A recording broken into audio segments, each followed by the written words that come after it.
Pessoal, boa noite novamente. Sejam todos muito bem-vindos. Muitíssimo obrigado pela presença de vocês. Peço a paciência de vocês para me ouvir. Não posso, de maneira nenhuma, deixar de agradecer primeiramente a Deus, porque me deu a bênção de conhecer o Alaor, que tem sido um amigo. Começamos fazendo negócios e acabamos ficando amigos. O que, graças a Deus, não é raro na minha vida. Graças a Deus, eu tenho feito amigos ao longo da minha vida, mesmo no meu trabalho. Então, Alaor, muito obrigado a você, muito obrigado ao Pazi, por nos receber aqui, a turma da informática aí que me ajudou bastante, porque nessa área de informática, pessoal, eu fiquei em recuperação no Mobral. Eu sou bem ruinzinho desse negócio. Isso, para mim, é muito mais uma máquina de escrever sofisticada. Então, assim, muitíssimo obrigado mesmo a vocês. E, começando assim, eu diria que o Alaor fez alguns comentários aqui. Primeiro, a respeito da minha experiência. E daqui a pouco eu vou me mostrar melhor, me dizer quem eu sou mais de perto. E, na verdade, Alaor, você fez alguns comentários que eu peguei aqui propositadamente. Essa publicação do Pazi, tem a palavra do presidente. E eu vou tomar a liberdade de ler aqui o primeiro trecho. E diz assim: pela minha experiência de vida e vivendo o momento atual que o país atravessa, posso dizer que ainda nos resta esperança para continuarmos acreditando em um futuro melhor. Aprendi que mesmo em um cenário de incertezas, podem surgir grandes oportunidades e temos de nos preparar para ocupar posições mais confortáveis no momento em que houver uma retomada da nossa economia. Foi eu que falei isso? Foi você que falou isso. A palavra é sábia. Se o Temer ouvir, vai te chamar. Mas, realmente, aqui tem algumas expressões que eu acho que são muito importantes. Primeiro, você mostra, como é do seu feitio, o otimismo com relação ao país, apesar das nuvens no horizonte. E aqui você fala em esperança, você fala em incertezas, mas fala em se preparar para aproveitar as oportunidades quando elas surgirem, até porque elas surgirão. Elas surgirão. Então, eu acho que é isso mesmo, é a respeito dessa situação de se preparar e desse cenário de incerteza que não é raro mais, embora que eu, sinceramente, não sei se algum dia o cenário no mundo foi de certeza. Se a gente vê a história do mundo não é uma história de muita certeza. Eu fico imaginando aquelas pessoas no início do século passado que mal começou o século, uma guerra. 20 anos depois, outra guerra. Imagina falar de certeza para aquele povo. Então, incerteza, na verdade, é algo que nós convivemos com ela. E eu acredito que vamos continuar convivendo. O que nós devemos fazer é isso que você falou, é nos preparar para esses cenários, porque mesmo nos cenários de tanta incerteza, surgem oportunidades. A feira do queijo, que o Wilson nos falou há pouco, se fosse se quedar porque o país está passando por uma crise, não se faria uma feira dessa, não se buscaria uma feira dessa, que é em busca de oportunidades. E dizem os muitos mais sábios do que eu, que nas piores crises surgem as melhores oportunidades. Basta que a gente consiga enxergá-las. E é para isso que a gente tem que se preparar. O que nós vamos conversar aqui por alguns minutos na noite de hoje é a respeito de negociação. O Alaor falou, olha, o Valério vai trazer a experiência dele, que ele teve no banco. E realmente eu tive uma experiência bastante razoável no banco. Esse aí sou eu. Nascido na cidade de Natal, há 55 anos, casado com a dona Márcia, e tenho 5 filhos, porque lá no Nordeste quem tem menos de 5 é falado. Então, eu tenho 5. Então, assim, está lá o nome deles: Natália Maria, Manuela, Álvaro Mateus, Paulo Felipe e a Júlia. São as bênçãos que Deus colocou na minha vida. Graduado em administração e tenho 3 pós-graduações. A mais antiga delas, de altos executivos do Banco do Brasil, pela Fundação Dom Cabral, depois eu fiz, na verdade, ele não está na sequência, eu fiz o programa Diálogos, que é uma pós-graduação em estrito sensu, na FGV, e, por último, fiz uma pós-graduação em Gestão de Negócios Sustentáveis pelo INEPAD. E aí está a minha experiência profissional. Aproximadamente 33 anos no banco, dos quais 26 como gestor do banco, e desses 26, atuando 23 anos como educador corporativo do banco, né?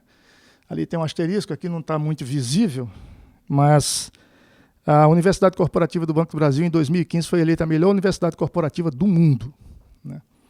Aqui está a premiação, foi lá em Paris, quando o Global CCU, que é o Conselho, né, de Universidades Corporativas Global, elegeu o Banco do a Universidade Corporativa do Banco do Brasil como a melhor do mundo. Então, isso para nós foi motivo de muita alegria, né, porque realmente é de excelência a questão da Universidade Corporativa do Banco do Brasil, né. E aqui eu mostro ali que eu gosto de jazz, gosto de blues, gosto de rock, boa música, né. Quem é que não gosta, né? Então, esse aí sou eu, em linhas gerais. Essa é a minha pequena biografia, né? E eu recentemente constituí a VM Educação Corporativa, que tem a pretensão de trabalhar nessa área de negociação e na área de liderança, que são, digamos assim, experiências que eu tenho ao longo da minha vida profissional, né, trabalhando com isso. E hoje nós vamos falar particularmente da questão da negociação, que é uma arte, a arte de negociar. Nós vamos falar a respeito disso, basicamente.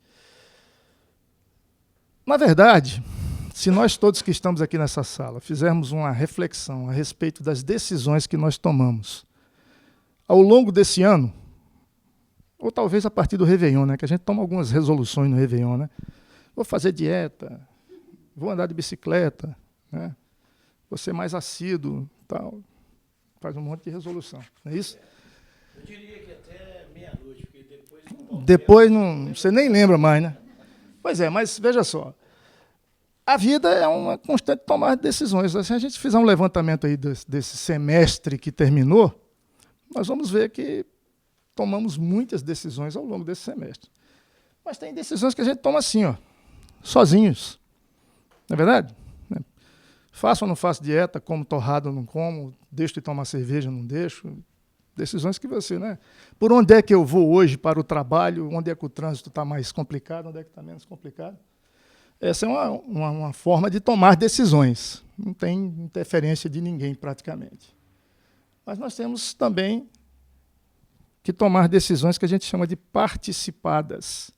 E isso começa muito cedo. Muito cedo na nossa vida, a gente negocia. Nós somos permanentemente negociadores. Nós negociamos. Olha o bebê aí. Isso é uma negociação. Ele está querendo alguma coisa. Provavelmente o colo da mãe, provavelmente o seio da mãe. Ele está fazendo lá as reivindicações dele, né? Depois, nessa fase aqui, que todos nós aqui, exceção talvez das meninas ali, não passaram ainda por essa fase, né? Essa é uma fase que, para nós que somos pais, então nem se fala. Essa é uma fase da negociação por excelência. Negociar com adolescente. E eu aproveito para dizer que o que a gente vai conversar aqui sobre negociação não se aplica somente à nossa vida, que se chama de vida profissional. Eu não gosto muito de falar vida profissional. Eu acho que nós temos vida. A profissão está dentro dela. Nós só temos uma vida, né?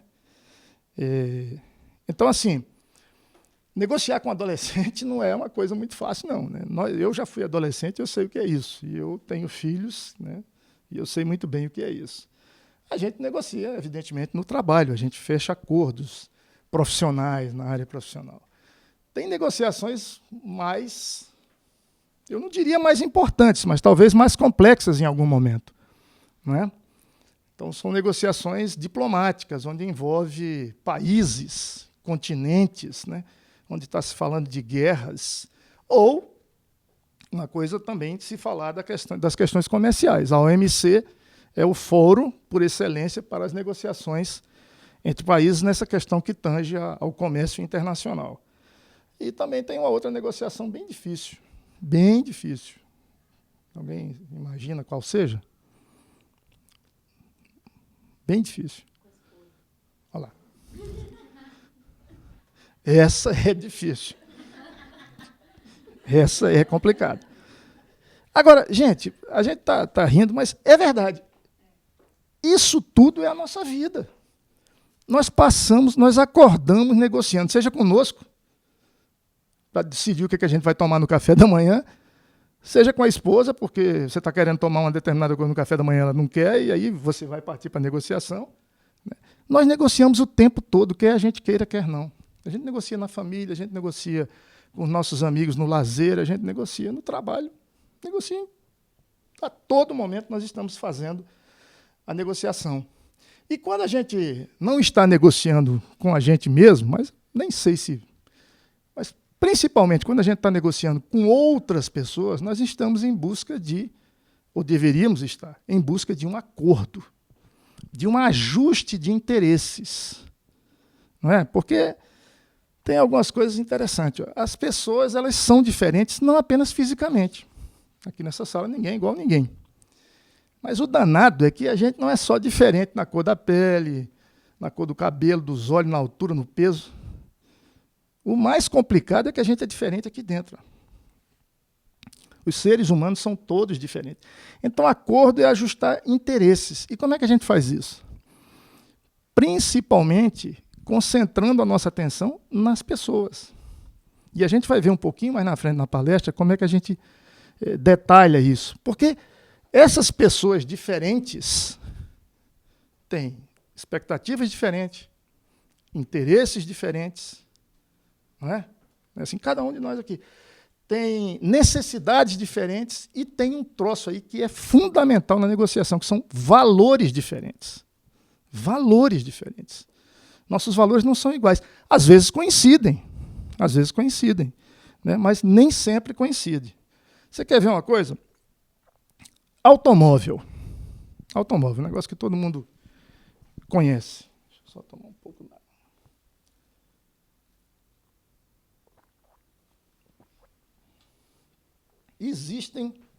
Existem milhares de modelos de automóveis. Mas o que um automóvel faz? Seja ele grande, pequeno, seja ele moderno, velho. O que um automóvel basicamente faz? Ou o que todo automóvel faz? A mesma coisa. Transporta pessoas de um lugar para outro. Isso é básico. Todo automóvel faz isso. Todo e qualquer automóvel. Por que tem tanto automóvel diferente? Porque as pessoas são diferentes. Elas atribuem valores diferentes às coisas. Então tem gente que busca no automóvel, por exemplo, segurança. Alguém reconhece esse automóvel? Esse é o Batmóvel. Muita gente quer, olha, eu quero segurança. É o que eu entendo que é o meu foco de interesse. Tem gente que, não, eu prefiro conforto. Não me interessa tanto se o carro é bonito, se o carro é sofisticado, eu quero que ele seja confortável. Né? Tem gente que tenta reunir beleza, conforto, segurança no automóvel, e muitos conseguem. Tem um amigo meu que conseguiu. Olha lá. Não é isso? Aquele ali reúne esses predicados. Mas, na verdade, um automóvel faz isso aí. Ó. Transportar a gente de um lado para o outro. Todos esses aqui fazem a mesma coisa.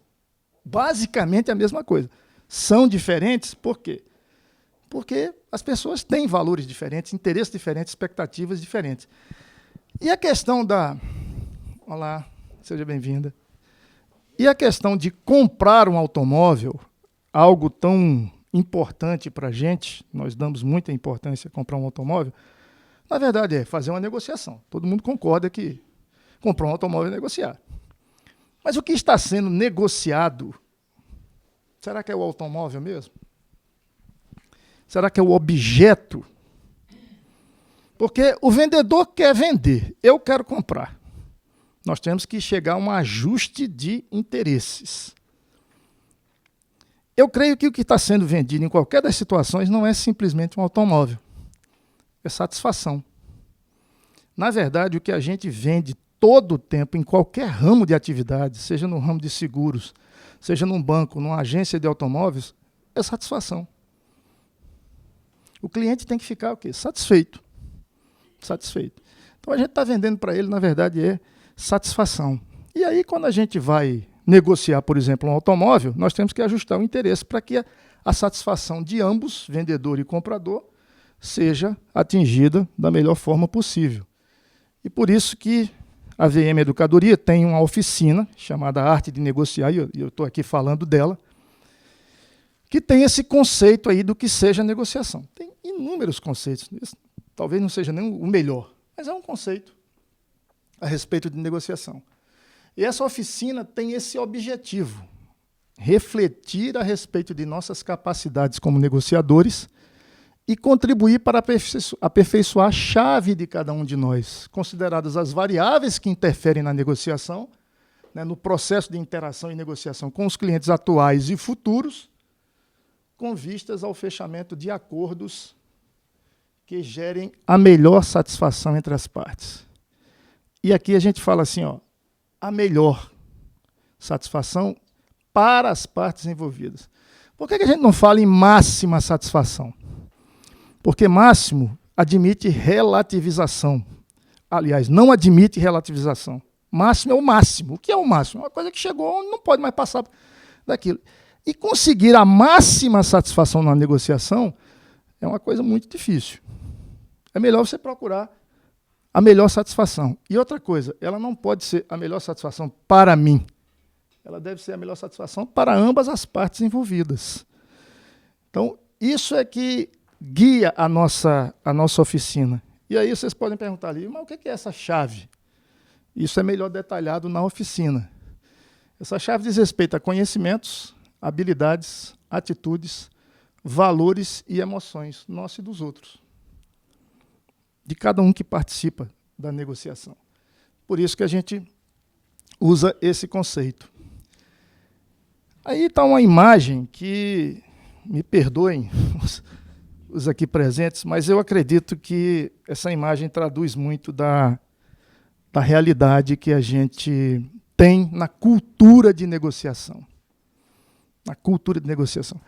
E, evidentemente, que ninguém aqui precisa, nem deve, né, se sentir o último, né, assim, muito mal, porque cultura não se muda de uma hora para outra. Não muda a cultura de uma hora para outra. Né? Cultura é uma coisa que demora a mudar. A nossa cultura é, mais ou menos, essa imagem traduz tudo, né? De esconder o jogo, eu tenho que ganhar, o outro tem que perder. O outro negociador é meu oponente. Eu não estou em busca de fechar um acordo com ajuste de interesses para a melhor satisfação entre eu e ele. Essa é a nossa cultura. A cultura que, de vez em quando, aparece aí, aqui já foi até citado pelos meninos da informática hoje, quando estavam me ajudando, a cultura que tem até uma lei. Nós temos até uma lei. Essa lei aqui, ó. Gerson, cérebro do time campeão do mundo de 70. Você que sempre fumou, por que Vila Rica? É difícil dizer porque se gosta de um bom cigarro, certo? Eu gosto de Vila Rica porque ele é gostoso, suave e não irrita a garganta. Olha a cor deste fumo. E o filtro longo suaviza mesmo. Por que pagar mais caro se o Vila me dá tudo aquilo que eu quero de um bom cigarro? Gosto de levar vantagem em tudo, certo? Leve vantagem você também. Leve Vila Rica. O Gerson se arrependeu amargamente de ter gravado esse comercial. Falou para todo mundo. Virou a lei de Gerson, que é a lei de levar vantagem. Não é de fazer acordo, não é de buscar a melhor satisfação entre as partes. É de levar vantagem em tudo. Aí um comentário, né? Na época que podia fazer propaganda de cigarro na TV, e se fazia abertamente dessa forma, né? Elogiando até a cor do fumo.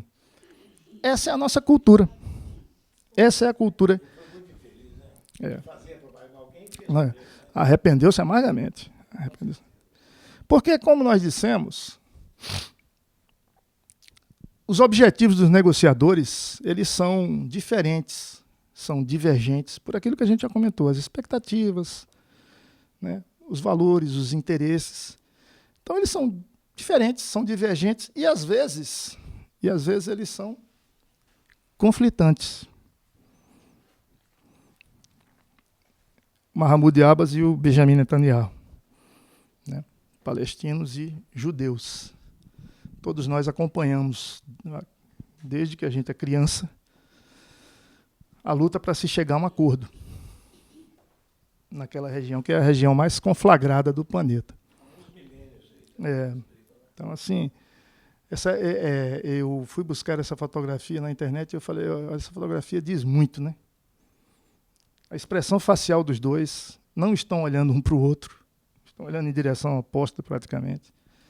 Por quê? Porque até hoje se veem como oponentes. Eu entendo, e quem sou eu para propor a solução do conflito árabe-israelense, mas eu entendo que existe um mínimo múltiplo ou um mínimo denominador comum entre eles. Tem que existir, não é possível que não exista.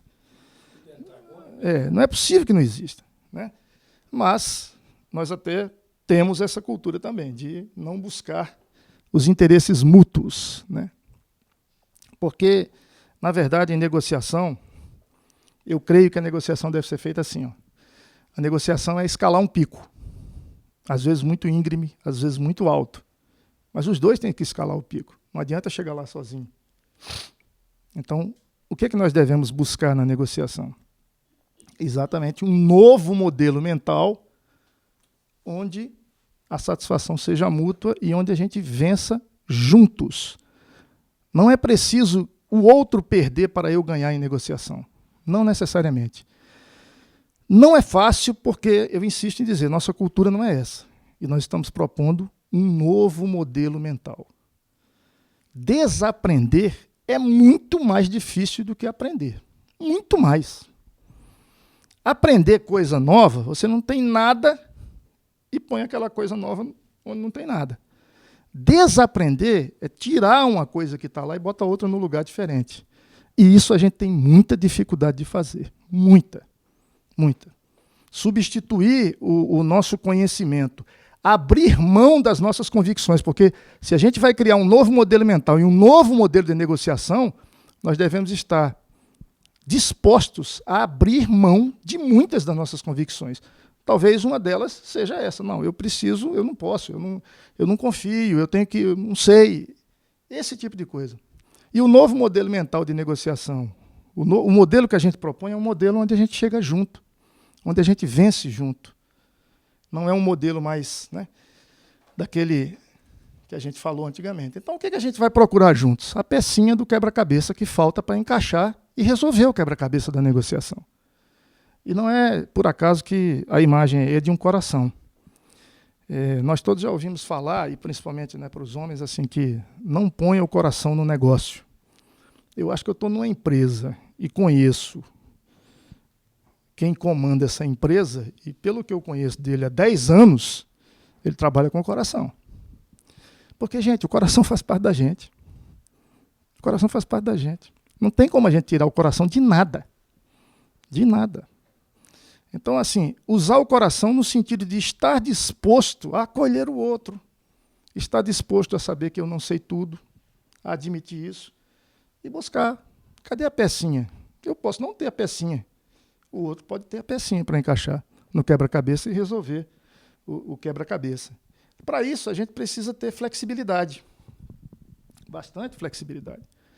Né? Porque a falta de flexibilidade, uma das consequências da falta de flexibilidade do negociador é normalmente levar a negociação a um impasse. A gente tem que ter flexibilidade para abandonar o velho jeito de negociar, que é o regateio. É defender posições. Né? Então, a falta de flexibilidade normalmente leva à busca de uma solução que eu tenho que ganhar, o outro tem que perder. Eu não posso abrir mão dos meus pontos de vista. Então, eu já tenho um modelo no qual eu não consigo sair daquele modelo. Né? Eu não consigo flexibilizar. E aí, uma das maneiras da gente começar a flexibilização é tirar o foco do objeto que está sendo negociado.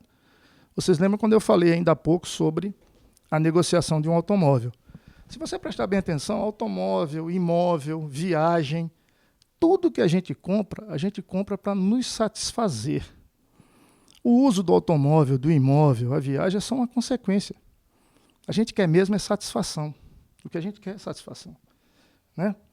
Quando eu compro um seguro, para falar de um produto que vocês conhecem tão bem, eu quero a satisfação de que, se acontecer o sinistro, eu seja bem atendido. Não é isso? Seja indenizado rapidamente. Quando eu estou comprando um seguro, eu não estou pensando no objeto seguro. Eu estou pensando em se acontecer um sinistro, como é que eu vou ser atendido? Todo mundo só compra seguro por isso, que é um corretor aqui, ó, atenda você rapidinho, de maneira rápida, segura, transparente. É isso que a gente quer. Então, assim, a gente retira o foco propriamente do objeto da negociação e focaliza na satisfação mútua, como a gente já falou.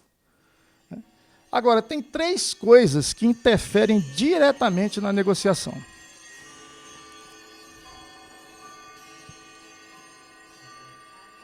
A primeira delas é tempo.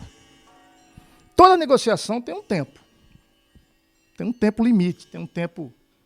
E tempo tem uma característica que é, eu não sei se vocês já pensaram nisso, não existe nada mais perecível do que tempo. Passou, acabou. Não estoca, não renova. Tempo é extremamente perecível. Interfere diretamente na nossa negociação. Então, assim, trabalhar com o tempo é estar atento ao meu tempo e ao tempo do outro. Porque muitas vezes também nós temos que falar que o tempo pode ser usado contra nós, ou por nós mesmos, ou pelo oponente. Oponente? Não tem oponente, né, gente? Tem um outro negociador. Então, às vezes, ele consegue realmente usar o tempo a favor dele. Às vezes, nós conseguimos usar a nosso favor. É muito comum que as pessoas, numa negociação, deixem para ceder, por exemplo, no último momento. Você está negociando, e a pessoa não cede, e daqui a pouco ela está testando o quê? A sua paciência. Paciência aí é o nome do jogo. Para usar bem o tempo a nosso favor. Conhecer o nosso tempo, conhecer o tempo do outro.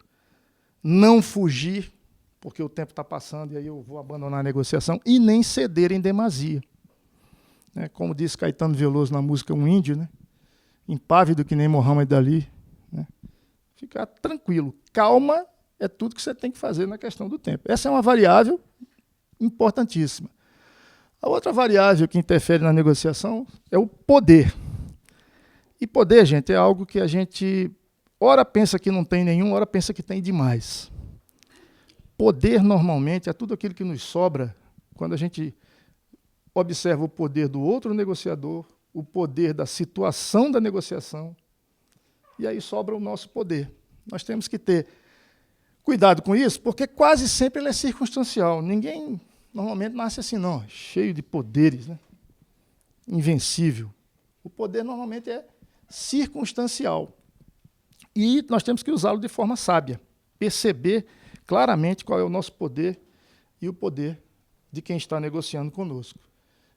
Essa é a segunda variável de uma negociação. A terceira, informação. Alguém já viu esse filme? O Jogo da Imitação? Recomendo que vejam. Esse filme trata de um matemático, esse filme é baseado em fatos reais, né? De um matemático americano, Turing, que na Segunda Guerra Mundial ele decifrou um código nazista. Ele buscou informação e decifrou um código nazista que foi decisivo na Segunda Guerra Mundial. Agora, aqui tem uma coisa interessante a respeito de informação. Informação pressupõe necessariamente planejamento. E, novamente, eu chamo a atenção, talvez muitos aqui não conheçam, eu não sei se alguém aqui conhece, o dilema do Tostines. Alguém lembra da propaganda do Tostines? Vende mais porque é gostoso. Falava assim, o Tostines vende mais porque é fresquinho ou é fresquinho porque vende mais? É o dilema do Tostines. Para o planejamento, não existe esse dilema. Às vezes as pessoas costumam... Nós já ouvimos, ou até nós já falamos assim, eu não tenho tempo de planejar. Não é o dilema do Tostines. Se vende mais porque é fresquinho porque vende mais. Você não tem tempo porque não planeja. Não é que você não tenha tempo de planejar. Planejamento é básico na obtenção da informação. E o risco de não ter a informação correta é o mesmo risco de não ter flexibilidade. É frustrar o ajuste de interesses e o acordo. Não é isso? Então, assim, Outra coisa que as pessoas dizem assim, informação é poder. Eu discordo.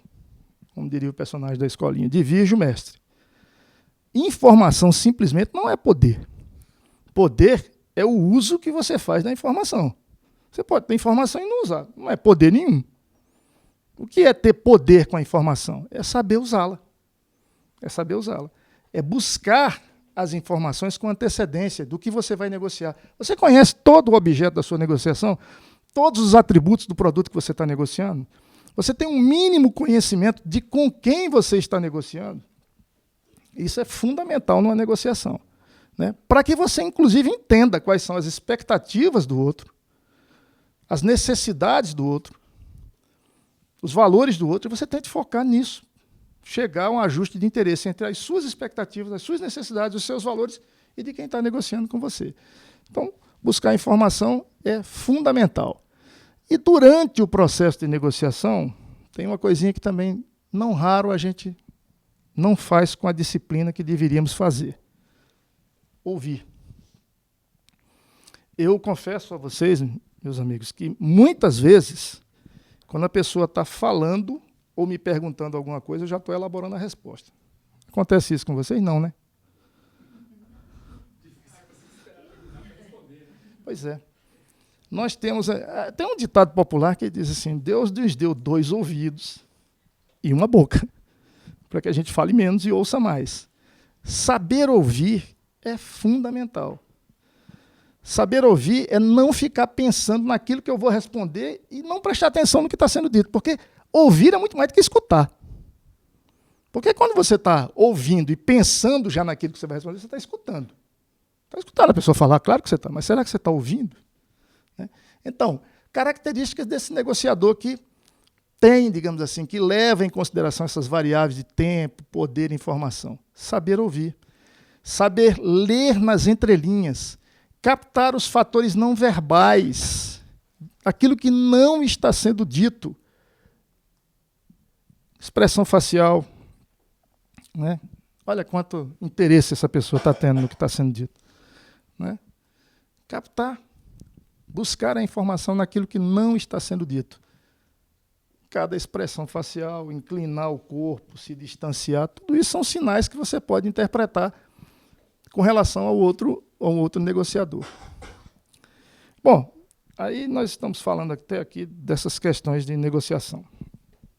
Aí acredito que não seria difícil, muitos de vocês, se não todos,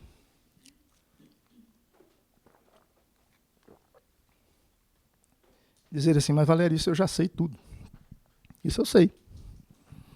Eu sei disso. Primeiro porque todos que estão aqui negociam com muita frequência. Não é verdade? Não tem ninguém nessa sala que não negocie. Assim, olha, isso não me traz nenhuma, não me acrescenta nada, não me traz nenhuma novidade. Tudo que você falou, realmente, a gente tem que lembrar de saber ouvir, a gente tem que lembrar de escutar o outro, de valorizar o outro, de perceber quais são os interesses dele, a expectativa. É verdade, gente. Mas olha só esse cara aí. Ó. Ontem ele fez a última corrida dele, né? Ele deixou as pistas. O melhor do mundo. Uma lenda viva. Um homem que corre 100 metros em 9 segundos e 58 centésimos. Né? Antes que eu consiga dizer Pindamonhangaba, 17 de abril de 2017, ele já passou e foi embora. 10 metros por segundo. É.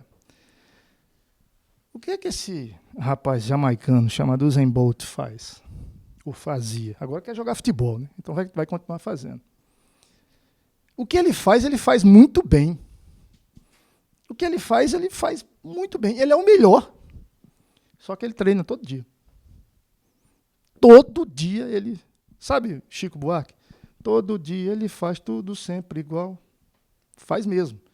Porque ele sabe que se ele não praticar, se ele não treinar, ele não vai ser bem sucedido.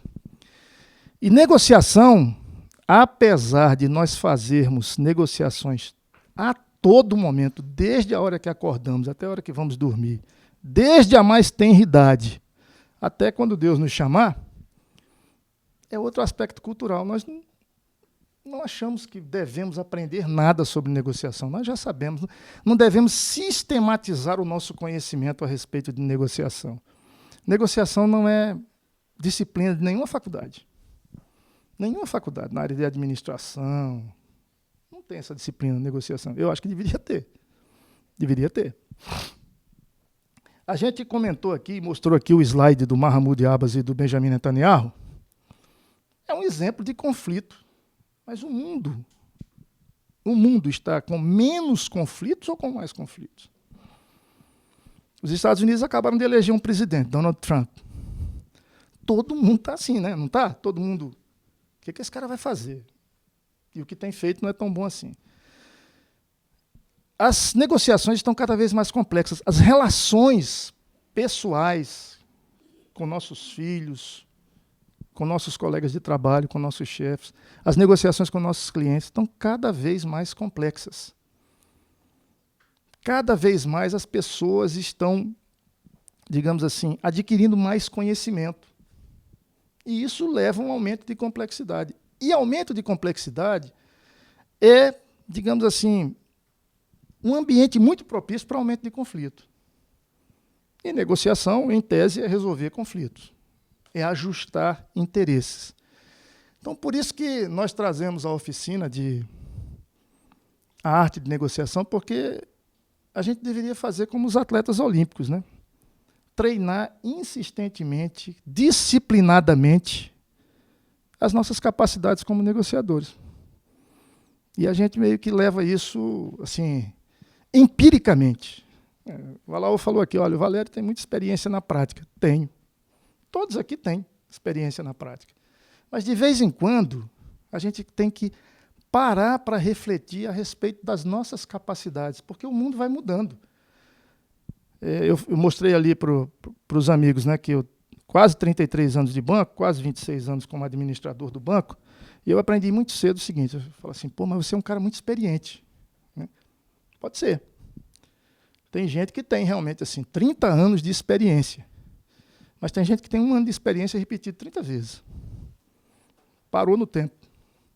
Parou no tempo. Por várias razões, porque se achou muito bom, porque não teve estímulo, porque, enfim, não se interessou.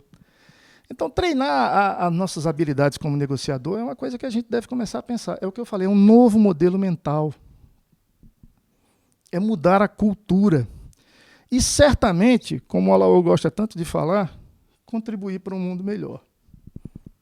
Porque quem negocia de forma mais hábil, quem leva em consideração o outro para fechar negócios, fechar acordos, né? Esses acordos têm que ser duradouros, eles têm que melhorar o relacionamento, porque nós queremos fechar um negócio com aquele cliente, não é o negócio. Aquele cliente será nosso cliente, nós teremos outras oportunidades de negociar com ele. Então nós vamos fechar um negócio, porque senão a gente corre o risco de acontecer isso aí, ó. A gente não fechar um negócio, a gente fechar o negócio. Cerrar as portas.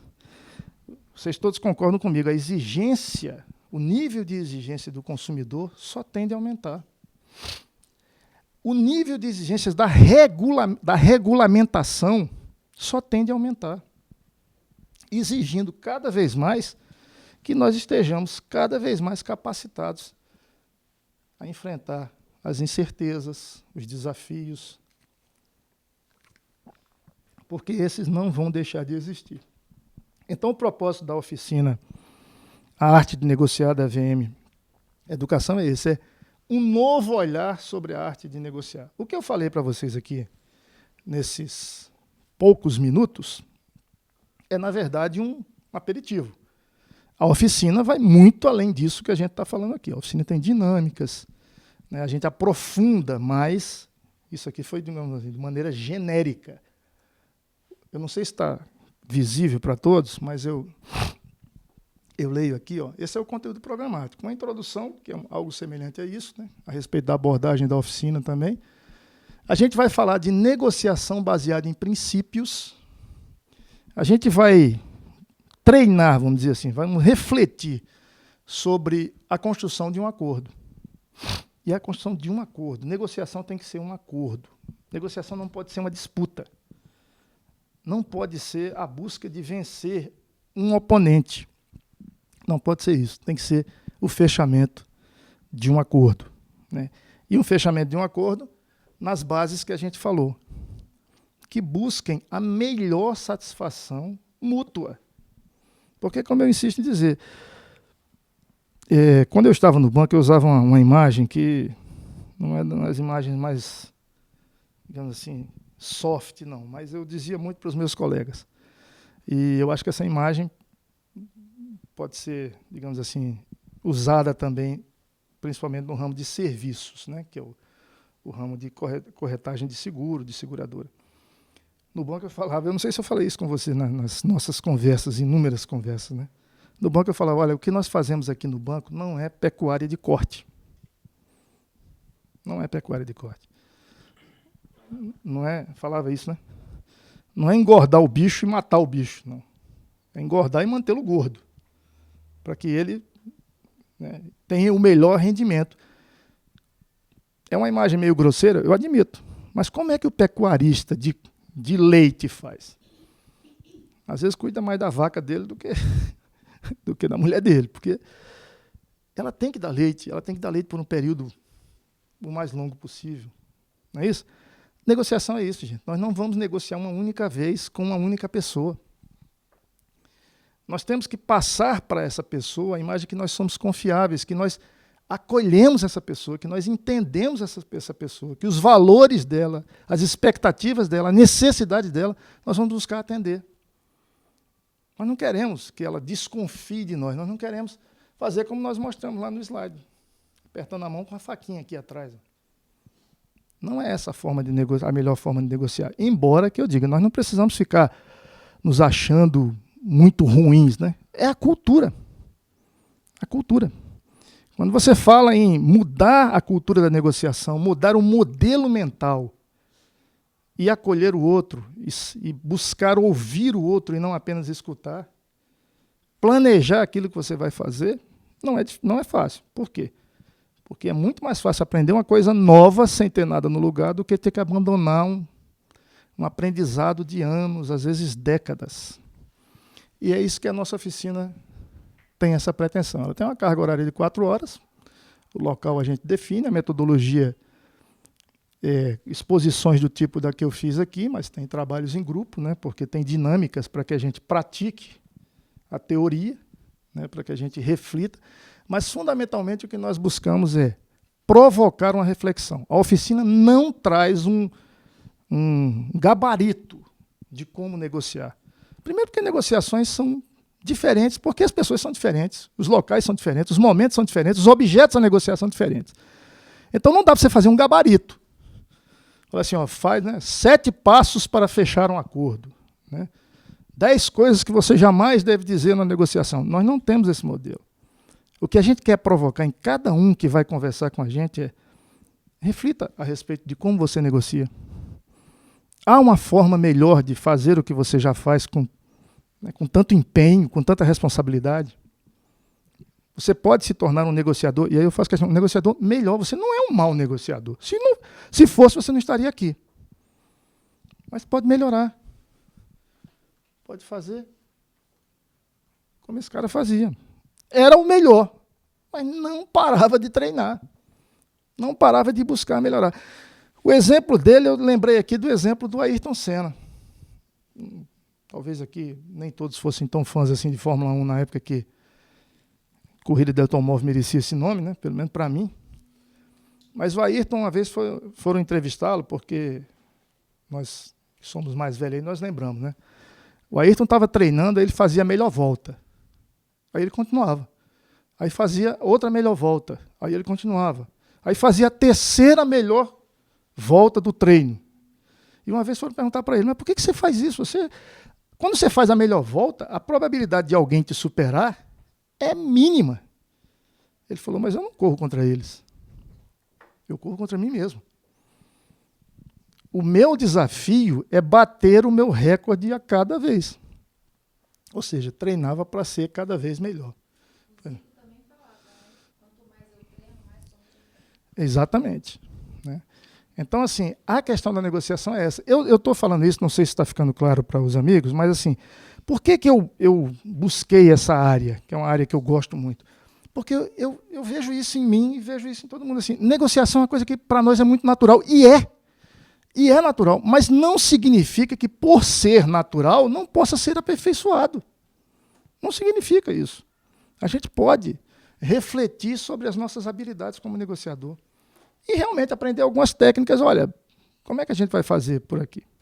Então, é isso que a oficina pretende, que a gente faça essa reflexão e, a partir da reflexão, a gente venha a fechar acordos que sejam acordos que geram a melhor satisfação mútua entre nós e aqueles que nós estamos negociando. Era isso que eu tinha para falar para os amigos. Aqui estão os meus contatos. Estamos ainda construindo aí as páginas do Facebook, né, Toninho? E do Instagram. Eu quero apresentar para vocês que eu não apresentei no início, né? O Toninho. O Toninho é dono da Haja Comunicação. Estamos aí trabalhando juntos, né, Toninho? Então, toda essa área de comunicação, de mídia, né? O Toninho trabalha com isso e tem nos ajudado aí, né, fazendo esse trabalho com a gente. Então era isso, meus amigos. Muitíssimo obrigado pela paciência de vocês, pela acolhida de vocês.